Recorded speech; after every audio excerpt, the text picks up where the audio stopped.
성도 여러분에게 묻습니다. 하나님의 말씀은 지금 이 시간 우리에게 그대로 이루어질 것을 믿으십니까? 우리는 가끔 하나님의 말씀을 어기거나 믿지 못할 때가 있습니다. 에스겔서를 읽다 보면 우리가 깨닫게 되는 것은 뭐냐면 하나님이 재앙이 올 것이다, 예루살렘이 망할 것이다 이렇게 말하면 백성들이 뭐라고 하냐면 설마 그렇게 되겠어?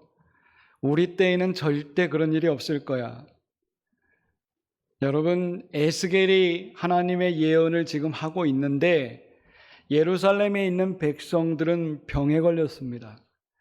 무슨 병입니까? 설마병이에요. 내 때에는 이루어지지 않을 것이다. 예루살렘이 망한다 할지라도 그건 먼 훗날의 얘기다. 이렇게 생각할 때가 많습니다. 여러분, 예수님께서 마태복음 25장에 예수님이 오실 때의 현상을 세 가지 비유로 들어주셨습니다. 여러분 잘 들어보십시오. 나는 누구일까요? 10처녀가 있는데 5명은 기름을 준비했고 5명은 기름을 준비하지 않아서 신랑을 맞이 못했다라고 하는 이야기가 나옵니다. 여러분은 그렇게 생각할 겁니다. 나는 기름 준비한 5명일 거야. 설마 내가 기름을 준비 안 하겠어? 이렇게 생각할 겁니다. 달란트 비유를 보시면 여러분은 분명히 나는 5달란트 아니면 2달란트로 칭찬받을 거야. 1달란트가 설마 나겠어? 이런 생각을 합니다. 여러분, 양과 염소를 예수님께서 분류하실 때 나는 절대 염소 아니고 양일 거야.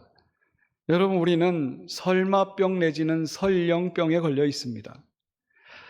혹시라도 이 시간 이 말씀을 듣는 여러분들이 과연 나는 옳은 편에, 선한 편에, 좋은 편에 있을 거야 라고 설마 그렇게 생각하십니까? 여러분, 우리가 말씀을 들을 때마다 경각심을 가지고 들어야 됩니다. 하나님 말씀이 지금 재앙이 온다 하면 그 재앙이 나에게도 올 수도 있다는 것을 명심해서 들으셔야 됩니다. 에스겔서에 나타난 그런 사상이 그런 겁니다. 에스겔은 이미 믿음의 선배들이 갖고 있던 신앙관을 갖고 있었습니다. 그건 뭐냐면 이스라엘 사람들은 하나님이 재앙을 내리건 외세가 침입해서 우리나라를 쑥대밭 만들든 하나님은 반드시 그 중에서 남은 자들을 남기실 것이다. 이 신앙들을 갖고 있었어요. 이게 남은 자의 사상이라고 합니다. 그래서 여러분, 구약 시대의 사람들은 구약 성경 곳곳에 남은 자의 신앙들이 있었습니다. 남은 자 신앙. 여러분도 아마 그럴 겁니다. 지금 전쟁이 터지고 갑자기 다 죽어가는 와중에 나는 남아있을 거야. 이런 생각을 할 수 있을 겁니다. 남은 자 신앙은 여러분들이 성경 곳곳에서 찾아볼 수 있는데 대표적인 것이 뭐냐면 노아 홍수 이야기입니다. 노아 홍수가 일어날 때 노아와 노아의 가족 8명은 살아남았습니다. 여러분, 하나님이 온 세상을 심판할 때도 거기에는 남은 자가 있었다는 거예요. 소돔과 고모라 사건 아시지요? 소돔과 고모라가 불로 멸망할 때도 아브라함의 조카 롯과 2딸은 남은 자로 살아남았다라고 하는 거예요. 엘리야가 갈멜산에서 아합과 이세벨 바알 우상과 싸울 때 하나님, 저 혼자 남았습니까? 그렇게 부르짖을 때 하나님 뭐라고 합니까? 걱정하지 말아라. 7,000명도 남겨뒀다. 여러분, 온 나라가 우상 단지일 때 하나님은 남은 자를 구별해 놓으셨다는 거예요. 그래서 이스라엘 사람들은 이런 신앙관이 팽배했습니다. 지금 적군이 쳐들어와서 예루살렘 성이 망할 거라고 에스겔이 끊임없이 막 외치고 있는데 사람들은 그래도 하나님이 남겨주시지 않겠어? 이런 생각을 했다는 겁니다. 에스겔 역시도 남은 자의 사상이 있었습니다. 에스겔뿐만 아닙니다. 예언서 이사야나 미가도 남은 자의 신앙을 갖고 있었습니다. 이사야가 외쳤던 것이 뭐냐면 구루터기 신앙입니다. 구루터기 신앙. 나무가 베어져서 나무는 완전히 무너질지라도 뿌리에 구루터기가 남아서 싹이 날 거라고 하는 남은 자 신앙입니다. 이런 신앙이 구약 사람들 믿음 속에 강하게 있었습니다. 에스겔도 마찬가지였습니다. 그래서 이 시간에 에스겔의 세 번째 강해를 통해서 우리가 남은 자의 신앙을 오해하면 안 된다. 남은 자의 신앙을 제대로 알아야 된다. 그리고 에스겔이 말하는 이 남은 자의 신앙을 통해서 여러분의 신앙이 하나님 중심으로 바뀌기를 바랍니다. 에스겔 8장으로 앞으로 건너가 보시면 에스겔 8장에는 희한한 경험을 에스겔이 합니다. 어느 날 에스겔이 포로로 잡혀간 지 6년이 되었습니다. 여러분, 6년 후에 하나님이 에스겔에게 희한한 신비로운 체험을 하게 합니다. 갑자기 에스겔이 잡혀간 6년 6월 5일에 하늘에 불같은 형상이 나타났는데 이 하체에는 불이 이렇게 가득하고 상체에는 광채가 뛰어난 쇠를 달군 것처럼 빛나는 형체가 나타나서 에스겔을 그 손으로 머리채를 잡아서 하늘로 번쩍 올립니다. 여러분, 너무 신비로운 체험을 지금 에스겔이 하고 있습니다. 그런데 놀랍게 이 신비로운 영체가 에스겔을 붙잡고 그발 강가에서 1400km나 되는 예루살렘으로 완전 공간 이동을 시킵니다. 이게 어떻게 됐는지 모르겠어요. 타임머신을 타고 갔는지 뭘 타고 갔는지 갑자기 에스겔의 몸이 붕 떠가지고 예루살렘 성으로 휙 와 있는 겁니다. 여러분, 에스겔은 이런 광경을 통해서 두 가지 놀라운 사건을 경험합니다. 첫 번째는 뭐냐면 하나님이 예루살렘 성전에만 계셨다고 생각했는데 어찌하여 그 멀리 떨어진 포로들 속에 하나님이 임재하시는가? 이것 때문에 놀랐어요. 여러분, 우리 하나님은 아니 계신 곳이 없습니다. 하나님은 어디든지 계십니다. 우리 성남재단에도 하나님의 영광이 가득하고요. 여러분 가정에도 일터에도 하나님이 계시는 것을 믿으셔야 됩니다. 에스겔은 깜짝 놀랐어요.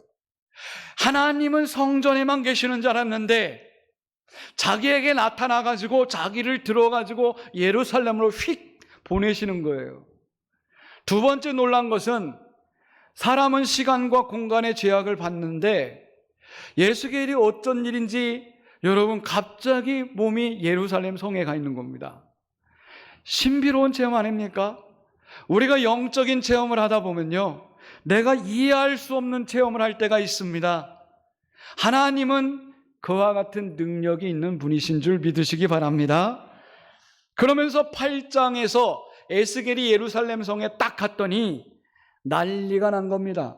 6년 만에 찾아간 예루살렘 성전이 어떻게 됐습니까?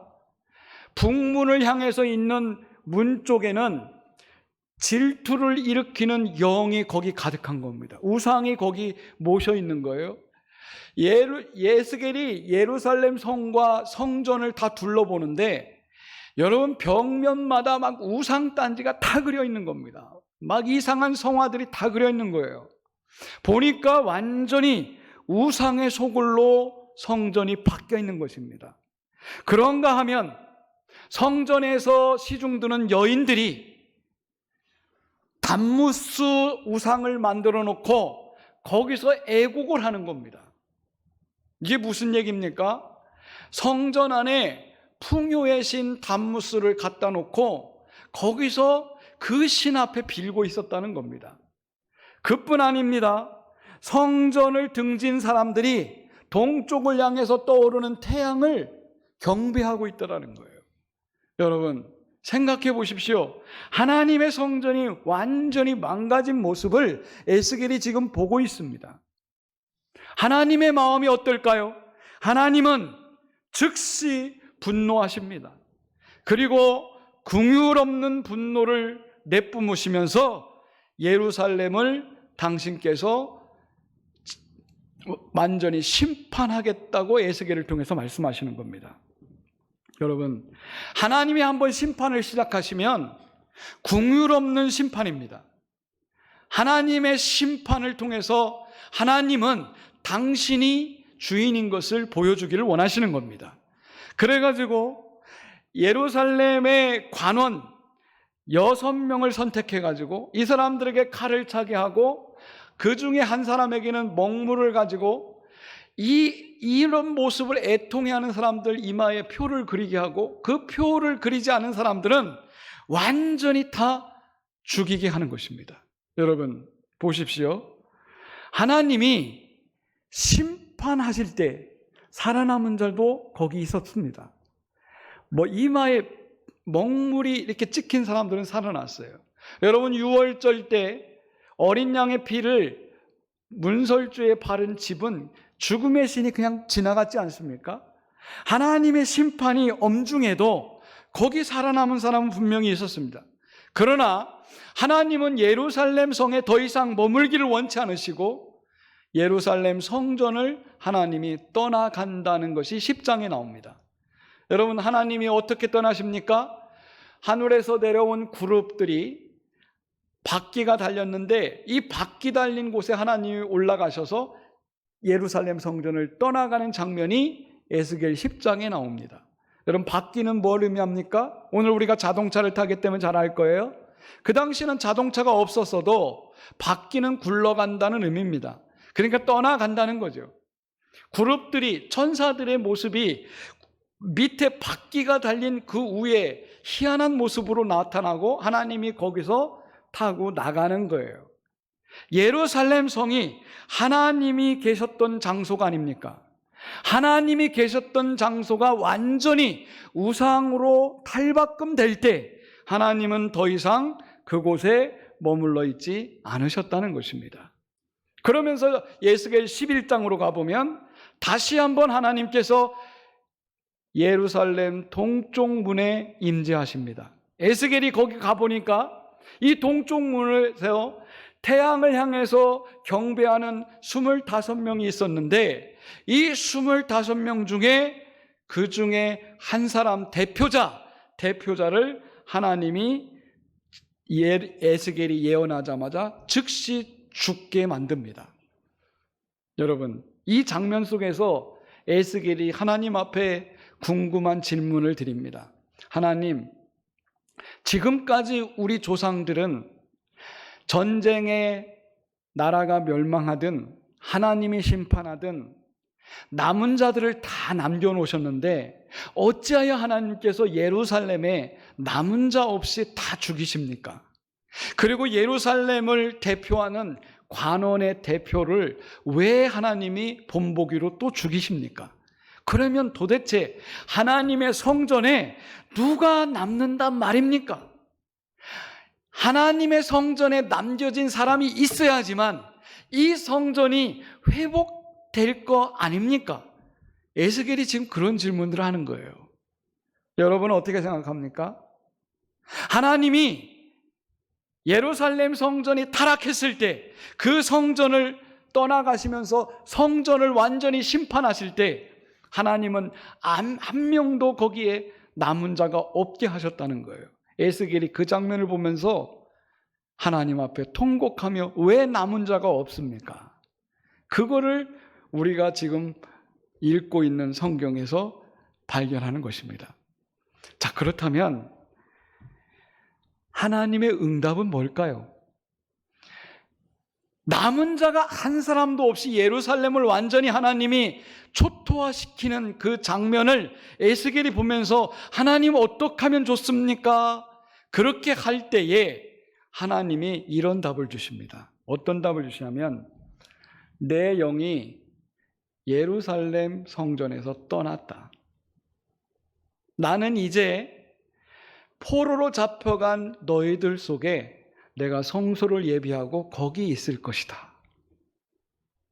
그러면서 포로에서 회개하고 하나님을 찾는 사람들을 다시 귀환시켜서 예루살렘을 새롭게 만들 것이다. 여러분, 에스겔에게 그 예언을 주시는 것입니다. 여러분, 우리가 나중에 같이 공부하겠습니다만 에스겔 마지막 부분 40장부터 47장까지는 기가 막힌 얘기가 나옵니다. 하나님이 새 예루살렘을 만들겠다는 겁니다. 새 예루살렘을 만들고 이전의 예루살렘은 사라지고 새 예루살렘을 하나님이 새롭게 하시겠다는 거예요. 자, 여기서 우리가 받는 교훈이 뭘까를 생각하면서 이제 말씀을 맺겠습니다. 여러분, 우리 성남재단은 언제나 하나님이 주인이 되셔야 됩니다. 그리고 하나님이 이곳에 임재해 계셔야 됩니다. 만약에 여러분들이 이 재단에 와서 풍요의 신에게 기도하는 것처럼 풍요만 쫓아가고 자기 잘 되는 일만 쫓아가고 세상 사람들이 믿는 그런 신에게만 내가 추종하고 그런 신앙생활을 한다면 하나님은 여러분들 속에 계시지 않습니다. 하나님이 계시는 장소는 하나님을 찾는 자들 속에 임재하십니다. 그래서 하나님은 에스겔을 통해서 예루살렘이 완전히 탈락하고 예루살렘 성전이 완전히 우상으로 포장되었을 때 하나님은 더 이상 그곳에 계시지 않고 머나먼 포로민들이 잡혀간 1400km 떨어진 그곳에 임재하셨다는 거예요. 성도 여러분, 우리가 이 말씀을 들으면서 정신 바짝 차려야 되는 것입니다. 하나님의 성전은 주인이 하나님이시고 이곳에 영적인 것은 하나님의 영이 임하셔야 됩니다. 우리가 세속적인 것이 이곳에 있어서는 안 됩니다. 또 한 가지 교훈은 하나님은 하나님이 절대 주권자라는 것을 말씀하고 있습니다. 인간은 예루살렘 성은 절대 멸망하지 않고 예루살렘 성전은 영원히 존속할 거라고 사람들은 생각했어요. 그리고 자기 때에는 성전이 절대 무너지지 않을 거라고 착각했습니다. 설마병에 걸린 겁니다. 그러나 하나님은 지금 이 순간에 내가 심판하겠다 이렇게 선포합니다. 여러분, 심판은 먼 훗날의 얘기가 아닙니다. 지금 이 순간 내가 어떻게 신앙생활하는가에 대한 하나님의 보응이 여러분들에게 있을 것입니다. 여러분, 우리는 심은 대로 거둡니다. 내가 심은 만큼 거두고 내가 뿌린 만큼 거두게 되어 있는 것이 신앙의 원리입니다. 그렇기 때문에 우리가 바르게 신앙생활하면서 하나님 앞에 온전히 내 신앙이 올곧도록 여러분 기도하시고 그렇게 신앙생활 하셔야 됩니다. 그리고 세 번째 깨닫는 것은 하나님은 포로들을 귀환시켜서 예루살렘 성전을 다시 짓는다는 겁니다.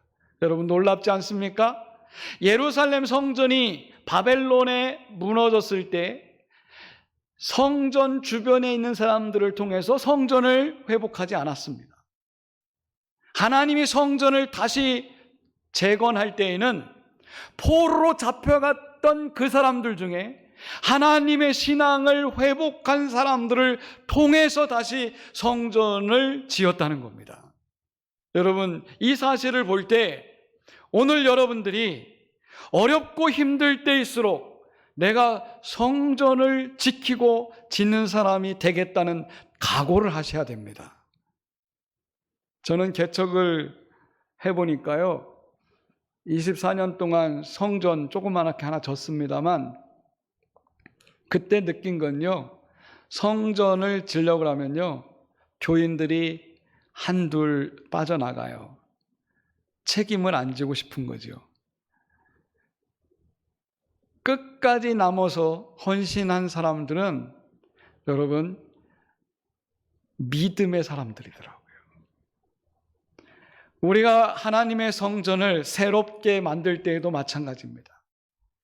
내가 헌신을 다짐한 사람들은 하나님이 이곳의 주인이라고 믿는 사람들은 헌신하게 돼 있습니다. 하나님이 이 성전에 임재에 계시다고 믿는 사람들은 말하지 않아도 헌신자가 됩니다. 그런 사람들을 통해서 예루살렘 성전은 다시 재건된 것입니다.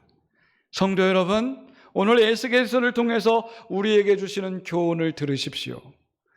이 성전은 하나님의 것입니다. 하나님을 절대 주권자로 믿는 사람들을 통해서 또 일하십니다. 에스겔은 오늘 그 얘기를 우리에게 하고 있습니다. 남은 자가 누구냐? 성전에서 우리는 괜찮을 거야, 설마 하는 그 사람들이 아니라 회개하고 돌아온 사람들이 결국 남은 자가 되더라 라고 하는 말씀을 우리에게 주셨습니다. 이 말씀대로 명심해서 살아가시기를 축복합니다. 기도하겠습니다. 하나님, 에스겔서를 통해서 우리에게 말씀하십니다. 우리는 과연 남은 자인지, 행여 설마병에 걸려서 나는 아닐 거야, 나는 심판받지 않을 거야, 나에게는 재앙이 안 올 거야 라고 자기 주문으로 믿고 있지는 않은지 우리 자신을 살피게 하여 주시옵소서. 예수님의 이름으로 기도드립니다. 아멘.